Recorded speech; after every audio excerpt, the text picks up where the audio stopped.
Pemirsa, jumpa kembali di channel Belajar dan Berbagi. Video kali ini kita akan belajar mengenai persyaratan umum tentang keselamatan dasar dan kinerja esensial dari suatu peralatan elektromedik. Keselamatan dasar didefinisikan sebagai bebas dari risiko yang tidak dapat diterima secara langsung yang disebabkan oleh potensial hazard fisik ketika peralatan elektromedik digunakan pada kondisi normal dan pada kondisi kegagalan tunggal. Kondisi normal ini merupakan suatu kondisi peralatan yang dilengkapi dengan proteksi terhadap potensi hazard secara lengkap. Kondisi kegagalan tunggal ini merupakan kondisi ketika suatu sistem yang digunakan untuk mengurangi risiko tidak bekerja atau pada saat kondisi terjadi abnormal. Sedangkan kinerja esensial ini merupakan kinerja yang dibutuhkan agar suatu peralatan elektromedik bebas dari risiko yang tidak dapat diterima. Persyaratan elektromedik dan juga sistem elektromedik berbeda dengan peralatan elektrik lainnya. Kenapa? Karena ada hubungan khusus antara peralatan elektromedik tadi dengan pasien, operator, maupun lingkungan sekelilingnya. Aspek apa saja nih yang memiliki peranan penting di dalam hubungan tersebut? Nah, contohnya, yang pertama misalnya, ketidakmampuan pasien atau operator untuk mendeteksi adanya hazard tertentu seperti hazard radiasi pengion, radiasi non-pengion, dan sebagainya. Yang kedua, ketidakmampuan pasien untuk bereaksi secara normal. Karena apa? Karena sedang sakit, sedang pingsan, sedang di anestesi, atau tidak dapat bergerak, dan sebagainya. Yang ketiga, yaitu hubungan ketiadaan proteksi normal pada kulit pasien terhadap arus listrik. Yang keempat, misalnya penopang atau pengganti fungsi badan yang vital, ini sangat tergantung pada kehandalan dari fungsi peralatan elektromedik dan sistem elektromedik. Yang kelima contohnya yaitu hubungan pasien ini bisa berhubungan dengan lebih dari satu unit peralatan elektromedik secara simultan. Yang keenam misalnya contohnya adalah kombinasi peralatan elektromedik berdaya besar, di sisi lain juga peralatan medik yang peka terhadap sinyal-sinyal yang lemah. Dan ini kadang-kadang kedua-duanya ini digunakan dalam kombinasi. Berikutnya misalnya contoh yang ke-7, aplikasi sirkuit elektrikal ini bisa diaplikasikan langsung ke badan pasien, baik melalui kontak ke kulit atau dimasukkan menggunakan probe ke organ tubuh bagian dalam. Contoh berikutnya, misalnya kondisi khusus di ruang operasi yang dapat menimbulkan bermacam-macam kelembaban, penguapan, potensi hazard kebakaran, potensi ledakan yang disebabkan oleh oksigen atau oleh nitrooksida. Standar IEC 60601-1 itu berisi persyaratan umum mengenai keselamatan dasar dan kinerja esensial yang diaplikasikan pada peralatan elektromedik. Untuk peralatan elektromedik tipe tertentu, persyaratan tersebut bahkan dilengkapi dengan persyaratan khusus dari standar khusus atau standar kolateral. Jadi apabila suatu persyaratan ditetapkan di dalam standar khusus, maka produsen itu sebaiknya tidak hanya menggunakan persyaratan umum dari standar IEC 60601-1. IEC 60601-1 ini merupakan standar induk mengenai keselamatan untuk peralatan elektromedik. Sedangkan standar lain yang mendukung keselamatan peralatan elektromedik ini meliputi misalnya standar kolateral, kemudian seri dari standar khusus untuk peralatan elektromedik tipe tertentu. Apa saja nih yang dimaksud dengan standar induk mengenai keselamatan, standar kolateral, standar khusus untuk peralatan elektromedik?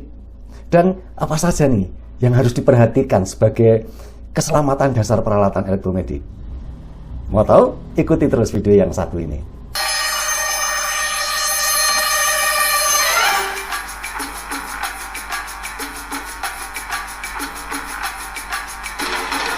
Pemirsa, keselamatan dasar dan kinerja dari peralatan elektromedik dan sistem elektromedik ini merupakan situasi keselamatan secara total yang terdiri dari keselamatan peralatan elektromedik, keselamatan instalasi di mana peralatan elektromedik tadi akan terhubung, dan yang juga keselamatan tentang aplikasi.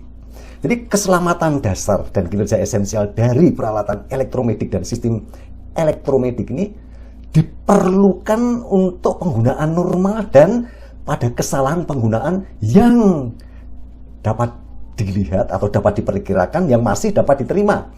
Selain itu juga dan dalam kondisi normal maupun dalam keadaan kegagalan tunggal. Dalam mempelajari mengenai keselamatan peralatan elektromedik, tentu saja saya juga menggunakan beberapa referensi. Salah satunya referensinya yaitu SNI IEC 60601 D1 tahun 2014, yaitu peralatan elektromedis bagian 1, persyaratan umum keselamatan dasar dan kinerja esensial.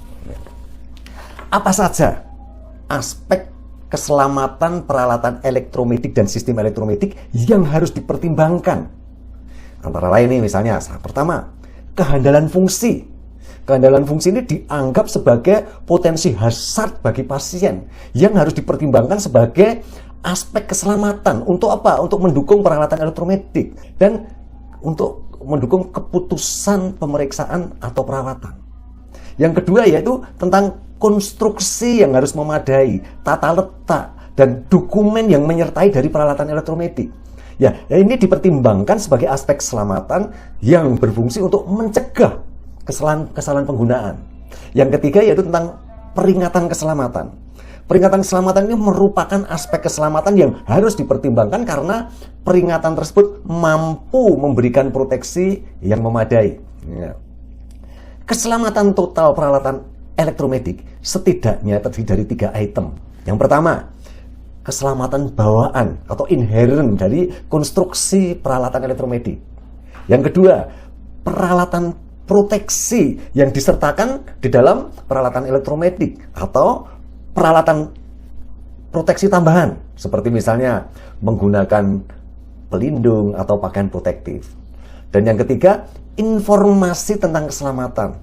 Misalnya, larangan yang tercantum di dalam buku petunjuk penggunaan mengenai transportasinya, mengenai pemasangan, mengenai posisi penempatannya, mengenai penyambungan, mengenai penggunaan, mengenai pengoperasian, operator, dan dukungan yang berhubungan dengan penggunaan peralatan elektromedik.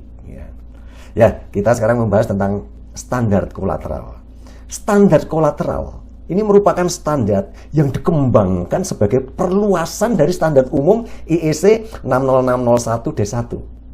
Standar kolateral ini dibagi dalam 2 kategori. Yang pertama, standar mengenai keselamatan dasar tambahan dan persyaratan kinerja esensial. Sebagai contohnya, IEC 60601 D1 D3 ini menyediakan persyaratan umum untuk proteksi terhadap radiasi pengion di dalam peralatan sinar X untuk diagnostik medis. Ya. Jadi di sini dosis yang diperoleh pasien, operator atau staf lainnya ini sedapat mungkin, serendah mungkin. Kemudian kategori yang kedua yaitu standar mengenai keselamatan dasar tambahan atau persyaratan kinerja esensial yang berhubungan dengan karakteristik dari peralatan elektromedik atau sistem elektromedik yang tidak dicakup sepenuhnya oleh standar umum IEC 60601 D1. Jadi untuk kategori standar kolateral ini antara lain misalnya EMC, Electromagnetic Compatibility, yaitu IEC 60601 D1 D2. Kemudian juga standar usability, yaitu IEC 60601 D1 D6. Kemudian alarm sistem, ini misalnya IEC 60601 D1 D8 dan sebagainya. Kemudian standar khusus. Standar khusus itu dapat mencakup persyaratan pasal atau subpasal dari standar umum IEC 60601 D1 yang diaplikasikan tanpa amandemen. Yang kedua, bisa juga mencakup persyaratan pasal atau subpasal dari standar IEC 60601 D1 yang tidak diaplikasikan. Berikutnya yang ketiga yaitu bisa juga mengenai persyaratan pasal atau subpasal dari IEC 60601 D1 itu yang digantikan dengan pasal atau subpasal dari yang tercantum dalam standar khusus. Dan yang keempat bisa juga pasal atau subpasal dari tambahan. Ya, kemudian isi dari standar khusus itu ada beberapa kemungkinan. Yang pertama, berisi tentang persyaratan yang akan meningkatkan keselamatan dasar atau kinerja esensial. Yang kedua, yaitu kemungkinan merupakan persyaratan yang mungkin dapat tidak terlalu ketat atau tidak ketat dibandingkan dengan persyaratan yang tercantum di dalam standar umum IEC 60601 D1. Yang ketiga, bisa juga mengenai persyaratan mengenai kinerja, kehandalan, interface, dan lain-lainnya. Yang keempat, bisa juga merupakan keakurasian data kerja. Yang kelima, bisa juga merupakan pengembangan dan pembatasan kondisi lingkungan. Persyaratan standar khusus ini memiliki prioritas dibandingkan dengan standar umum IEC 60601 D1 maupun standar kolateral. Sekarang kita akan mempelajari tentang persyaratan umum keselamatan peralatan elektromagnetik. Yang pertama, yaitu tentang kondisi untuk aplikasi peralatan elektromagnetik dan sistem elektromagnetik. Kecuali dinyatakan lain, maka persyaratan yang tercantum di dalam standar IEC 60601 D1 ini dipergunakan untuk penggunaan normal dan penggunaan kesalahan penggunaan yang dapat diduga tetapi masih dapat diterima. Yang kedua, proses manajemen risiko untuk peralatan elektromagnetik dan sistem elektromagnetik. Proses manajemen risikonya itu harus dilakukan sesuai dengan ISO 14971. Kemudian yang ketiga, tentang kinerja esensial. Produsen ini harus mengidentifikasi fungsi pada peralatan elektromagnetik atau sistem elektromagnetik yang merupakan kinerja esensial. Fungsi kinerja esensial harus digunakan dan kesesuaiannya harus diperiksa dengan inspeksi dan jika perlu dengan uji fungsi. Jadi ketika persyaratan standar mengacu pada kinerja esensial, maka kinerja esensial tersebut harus ditetapkan oleh produsen sesuai dengan kebijakan produsen terhadap tingkat risiko yang dapat diterima. Kemudian yang keempat mengenai harapan hidup pemakaian. Produsen harus menyebutkan harapan hidup pemakaian peralatan elektromagnetik atau peralatan sistem elektromagnetik. Kemudian yang kelima, ini mengenai keselamatan yang setara dengan persyaratan standar. Jadi ini maksudnya adalah produsen itu dapat menyediakan cara alternatif dalam menyampaikan risiko yang dapat diterima dengan syarat, yaitu produsen dapat menjustifikasi bahwa risiko residual yang diakibatkan oleh penerapan cara alternatif tersebut paling tidak harusnya sama atau kurang daripada risiko residual dari persyaratan standar. Kemudian yang keenam, ini mengenai bagian peralatan elektromagnetik dan sistem elektromagnetik yang berhubungan dengan pasien. Jika proses manajemen risiko itu menentukan beberapa bagian harus memenuhi persyaratan bagian yang diaplikasikan, maka semua persyaratan dan uji yang relevan harus dilakukan terhadap standar IEC 60601 D1. Yang dimaksud dengan bagian yang diaplikasikan ini merupakan bagian dari peralatan elektromagnetik yang pada penggunaan normal, dalam penggunaannya itu mengharuskan kontak fisik dengan pasien. Kemudian yang ketujuh, ini mengenai kondisi kegagalan tunggal peralatan elektromedik. Peralatan elektromedik itu harus didesain dan difabrikasi sedemikian rupa sehingga kegagalan tunggal atau risiko tersebut masih tetap dapat diterima. Untuk itu maka proses manajemen risiko harus dilakukan sesuai dengan ISO 14971. Kegagalan tunggal itu secara umum dibagi dalam 3 kategori probabilitas. Yang pertama, sangat jarang, sehingga kegagalan ini dapat diabaikan dan risiko yang muncul dari kegagalan tersebut dipertimbangkan dapat diterima. Kemudian yang kedua, ada kemungkinan terjadi. Sehingga risiko yang muncul harus diperhatikan. Yang ketiga, sangat mungkin terjadi atau sangat tidak dapat diprediksi atau tidak dapat dideteksi. Sehingga risiko ini perlu dipertimbangkan baik secara individu maupun secara kolektif. Kemudian yang kedelapan, ini tentang komponen dari peralatan elektromedik.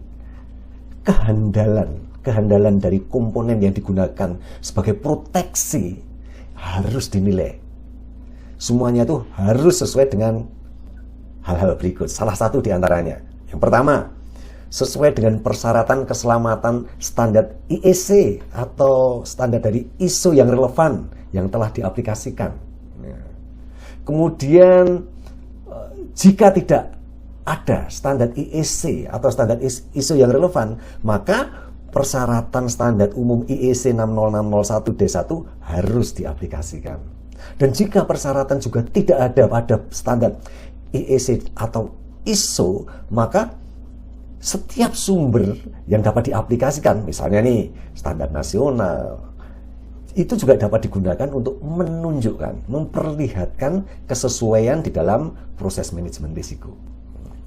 Kemudian yang ke-9 yaitu tentang penggunaan komponen dengan karakteristik integritas yang tinggi pada peralatan elektromedik. Jadi sebuah komponen dengan karakteristik integritas tinggi itu harus digunakan ketika kegagalan pada komponen tertentu dapat menimbulkan risiko yang tidak dapat diterima. Kemudian yang ke-10 tentang catu daya utama untuk peralatan elektromedik dan sistem elektromedik. Untuk peralatan elektromedik dan sistem elektromedik yang dimaksudkan untuk dihubungkan dengan catu daya utama dengan nilai tegangan antara lain tidak boleh melebihi 250 volt untuk peralatan elektromedik genggam dan tidak boleh lebih dari 500 volt untuk semua peralatan elektromedik lainnya. Ya, demikian tadi kita sudah mempelajari tentang persyaratan keselamatan dasar dari produk elektromedis dan juga kita mengetahui prioritas penggunaan standar umum, standar kolateral, dan standar khusus. Semoga bermanfaat. Sampai jumpa kembali di video selanjutnya dengan topik yang berbeda. Sampai jumpa.